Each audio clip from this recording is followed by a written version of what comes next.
여러분, 때로 신앙생활을 하면서 나의 신앙이 공허하다는 생각을 해본 적이 없으신지요?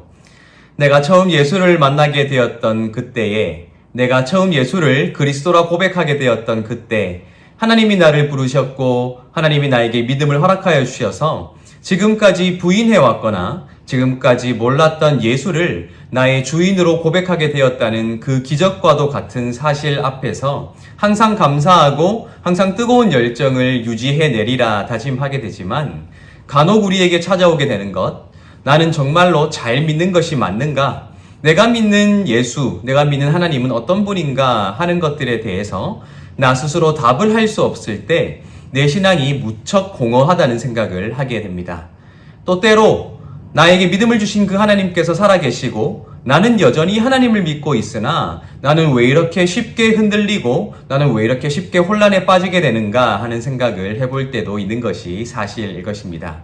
참 많은 사람들이 이렇게 혼란함에 빠지게 되고 또한 내 신앙이 공허하다 느끼게 될 때에 참 많은 방법으로 그것을 해결하기 위해서 노력하게 되는데, 저는 우리 신앙의 공허함과 우리가 빠지게 되는 그 흔들림 속에서 가장 그것을 잘 극복할 수 있는 방법은 바로 우리가 가진 신앙이 무엇을 가리키고 있는가, 나의 신앙의 내용은 무엇이고 나의 신앙의 대상은 누구인가 하는 것을 구체적으로 공부할 때에, 알아가려고 노력할 때에, 그에 대한 지식을 갖추려고 노력할 때에 우리에게 찾아오는 공허함과 수많은 유혹들을 이겨낼 수 있는 근본적인 힘을 얻게 되는 것이 아닐까라는 생각을 해보게 됩니다. 우리는 일반적인 삶에서도 그러한 경험들을 참 많이 하게 되죠. 사회적인 공분을 불러일으키는 수많은 사건들과 사고 앞에서 우리도 손쉽게 우리의 감정을 드러내고 함께 분노하게 되는 때가 있지만, 그 분노의 대상이 과연 적절한가 하는 것을 생각하기는 결코 쉽지 않을 것입니다. 단지 여론에 떠밀려서, 많은 사람들의 반응에 떠밀려서 그 구체적인 내용을 알려고 노력하지도 않은 채 단지 대중의 분노에 맞추어서 나도 분노를 표출하고 싶었던 때가 굉장히 많기 때문입니다. 그런데 우리가 그 사건의 실체를 알게 되고 그 사건의 내용을 구체적으로 알게 될 때 단순히 여론에 떠밀려서 분노하는 것이 아니라 정작 분노해야 할 대상이 무엇이며 함께 극복해 나가야 하는 대상이 무엇인가 하는 것을 비로소 분명하게 알게 된다는 경험을 우리는 누구나 해보았을 것입니다.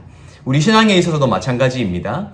나의 신앙의 대상이 누구인가, 또한 나는 무엇을 믿고 있으며 나의 신앙은 무엇을 지향해야 하는가 하는 것을 어렴풋하게 감정적으로 감성에 치우쳐 신앙생활하는 것, 물론 굉장히 중요한 측면입니다만 그에 상응하는 지식을 갖추고 내가 믿는 바를 알아가는 것은 우리의 신앙이 공허해지지 않고 그 신앙의 내용을 채워갈 수 있는, 그러므로 우리에게 흔들리지 아니하는 그런 토대를 제공하게 되는 굉장히 중요한 측면이다 할 수 있을 것입니다. 오늘 우리는 고린도전서 3장 1절부터 4절을 함께 읽게 될 텐데요. 이 말씀은 여전히 지도자 선택의 문제로 갈등하고 있었던 고린도 교인들이 지금 어떤 상태에 있는가 하는 것을 바울이 책망 섞인 어조로 기록하고 있는데요. 제가 1절부터 4절을 읽어드리도록 하겠습니다. 형제들아, 내가 신령한 자들을 대함과 같이 너희에게 말할 수 없어서 육신에 속한 자 곧 그리스도 안에서 어린 아이들을 대함과 같이 하노라. 내가 너희를 저주로 먹이고 밥으로 아니하였노니 이는 너희가 감당하지 못하였음이거니와 지금도 못하리라. 너희는 아직도 육신에 속한 자로다. 너희 가운데 시기와 분쟁이 있으니 어찌 육신에 속하여 사람을 따라 행함이 아니리요? 어떤 이는 말하되 나는 바울에게라 하고 다른 이는 나는 아볼로에게라 하니 너희가 육의 사람이 아니리요. 아멘. 오늘 이 말씀에서 바울은 영의 사람, 또 육의 사람이라는 이분법적인 사고를 가진 것이 아닌가라는 생각을 해보게 되죠.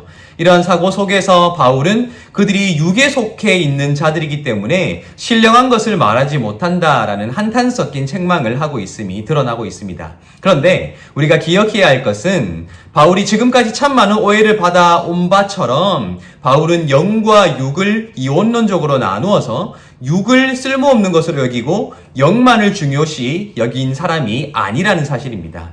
우리가 이후에 고린도전서를 통해서 살펴보게 되듯이 고린도 교인들은 이런 이원론적인 사고에 굉장히 가까웠던 사람들임이 분명해 보입니다. 그들은 이원론적인 사고에 익숙했기에 눈에 보이지 않는 이 영이 너무나도 중요하고 지식이 중요하며 눈에 보이는 이 물질에 속한 이 육신은 하등 쓸모없는 것이다, 열등한 것이다 라고 여겼기 때문에 그들에게 다양한 방종주의가 나타날 수밖에 없었다는 것을 우리가 고린도전서를 통해 함께 살펴보게 될 것입니다. 그렇기 때문에 바울은 그들에게 익숙했던 그들 스스로 주장하는 바에 근거하여 그들을 비판하고 있다는 것을 우리가 오늘 이 3장 1절부터 4절 말씀을 통해 반드시 기억해야 한다는 것입니다. 고린도 교인들이 스스로 주장하고 있듯이 육이 열등한 것이며 영이 더 우수한 것이라면 그들이 주장하는 바대로 그들은 왜 영적인 존재가 되고 있지 못한가? 왜 눈에 보이는 것을 따라 그들의 믿음을 쉽게 버리려 하는가 하는 것을 지금 바울이 지적하고 있다는 것입니다. 그것을 지적하면서 바울은 지금 이렇게 이야기하고 있는 것이죠. 1절과 2절에는 이렇게 되어 있죠. 형제들아, 내가 신령한 자들을 대함과 같이 너희에게 말할 수 없어서 육신에 속한 자 곧 그리스도 안에서 어린아이들을 대함과 같이 하노라. 내가 너희를 젖으로 먹이고 밥으로 아니하였노니 이는 너희가 감당하지 못하였음이거니와 지금도 못하리라 라고 되어 있어요. 바울은 지금 그들을 젖을 먹이는 것처럼 굉장히 기초적인 지식을 말할 수밖에 없다라는 것입니다. 바울이 지식이 없는 사람이어서 그것을 말하지 못하는 것이 아니라 그들이 준비되어 있지 아니하고 신령한 자들이 되지 못하기 때문에 그들에게는 밥을 먹이지 못하고 젖을 먹이고 있다라고 이야기하고 있다는 것입니다. 얼마나 한심스러웠다면 이런 말을 할까 생각하게 되지만 바울은 단지 그들이 한심해서 말하는 것이 아니라 이러한 방법을 통하여서 그들을 깨우치려고 하고 있다는 것입니다. 너희 스스로 신령한 자라고 여기고 있는 너희가 너희 스스로 영에 속해 있다고 여기는 너희가 오히려 영에 속해 있지 못하고 영적인 것을 분별하거나 받아들이지 못하고 오히려 육에 속해 있는 너희 스스로를 왜 깨닫지 못하느냐 함으로써 그들이 주장하는 바를 통해 그들을 책망하고 있다라는 것입니다. 애정을 가득 담아서 그들이 더 성장하기를 원한다. 젖을 떼고 밥을 먹게 되는 그러한 성숙한 신앙, 어린아이의 신앙이 아니라 어른이 되는 신앙을 지금 촉구하고 있다라는 것입니다. 3절과 4절에도 이렇게 기록되어 있죠. 너희는 아직도 육신에 속한 자로다. 너희 가운데 시기와 분쟁이 있으니 어찌 육신에 속하여 사람을 따라 행함이 아니리요. 어떤 이는 말하되 나는 바울에게라 하고 다른 이는 나는 아볼로에게라 하니 너희가 육의 사람이 아니리요. 우리가 1장 12절에서 살펴본 것처럼 지금 고린도 교인들은 크게 네 분파로 나뉘어져 있었음이 분명해 보입니다. 누구는 바울을, 누구는 아볼로를, 누구는 게바를, 누구는 그리스도를 따른다라는 명분으로 그들이 갈등하고 있는데 오늘 이 3절과 4절의 말씀에 의하면 그 네 분파 중에 가장 첨예하게 대립했던 분파는 바로 아볼로와 바울을 따르는 사람들 사이에 존재했던 갈등이었다라는 것이 넌지시 드러나게 되지요.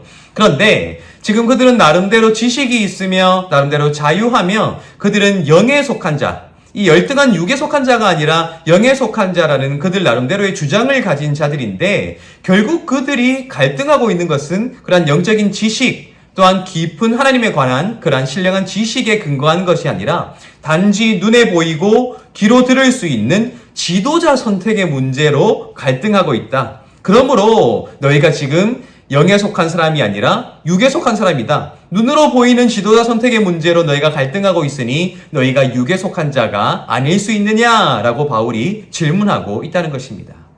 우리가 여기에서 발견하게 되는 것은 고린도 교인들은 그들 나름대로 신령한 삶을 추구해왔고 성령의 다양한 은사들을 추구해왔으며 그렇게 그들 가운데 놀라운 영적인 일들이 일어나기를 바라지만 그렇게 영적인 열광주의에 사로잡힌 나머지 결국 그들이 추구하고 있는 그 영적인 일이 어떠한 삶의 태도로 나타나야 할 것인가 하는 것들을 지적으로 생각하지 못하고 있는 상황이었다는 것을 우리가 발견하게 된다는 것입니다. 영을 추구했으나 그 영이 어떠한 삶의 모습으로 나타나야 할 것인가 하는 것을 생각하지 못했던 어쩌면 그 속이 텅 비어 있는 껍질만 남은 슬로건만 남은 주장만 남은 그 영적인 일이 그들에게 반복되고 있기에 그들은 오히려 영적이기보다는 육적인 것을 통해 겉으로 드러나는 것을 통해 갈등하고 있는 것이 아닌가 오늘 이 바울의 책망 섞인 질문에서 우리가 발견하게 된다는 것입니다. 여러분, 바울은 영과 육을 임의로 나뉘어서 무엇이 더 우위에 있는가 하는 것들을 말하려고 하는 것이 아니었습니다.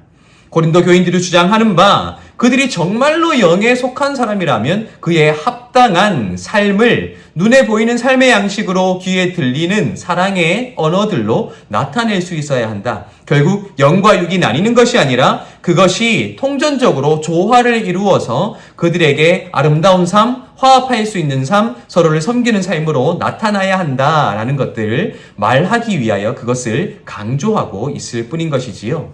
여러분, 오늘 이 말씀은 우리에게 우리가 생각하고 있는 그 신앙, 믿음, 우리의 믿음의 대상, 우리가 그분을 믿는다면 그분이 주신 믿음을 가진 자라면 그에 합당한 지식을 갖추어야 하고 그에 합당한 지식으로 말미암아 우리의 삶이 우리가 추구하는 바를 증명해낼 수 있어야 한다는 것을 넌지시 우리에게 가르치고 있다는 사실을 우리가 기억해야 할 것입니다. 우리에게 찾아오는 허무함, 공허함, 때로는 한없이 흔들리게 되는 우리의 신앙의 연약함들이 어쩌면 우리가 노력하지 않고 단지 하나님께만 맡겨둠으로 하나님께서 초자연적인 능력으로 우리를 붙잡아 주시는 일, 그것으로 극복될 것이 아니라 어쩌면 하나님께서 주시는 상식과 지혜로 우리가 마땅히 수고하여 하나님을 알아가고 하나님을 공부해 나아가며 또한 이 성경을 통해 우리에게 말씀하시는 바 하나님이 무엇을 원하시는가 하는 것을 우리 스스로 알아가려고 노력할 때에 그것이 우리에게 훈련이 되고 연단이 되어 우리가 흔들리지 아니하는 또 공허하지 않고 오히려 충만한 신앙생활을 할 수 있게 되는 것이 아닐까, 이 말씀을 통해 우리가 생각해 볼 수 있게 된다는 것입니다.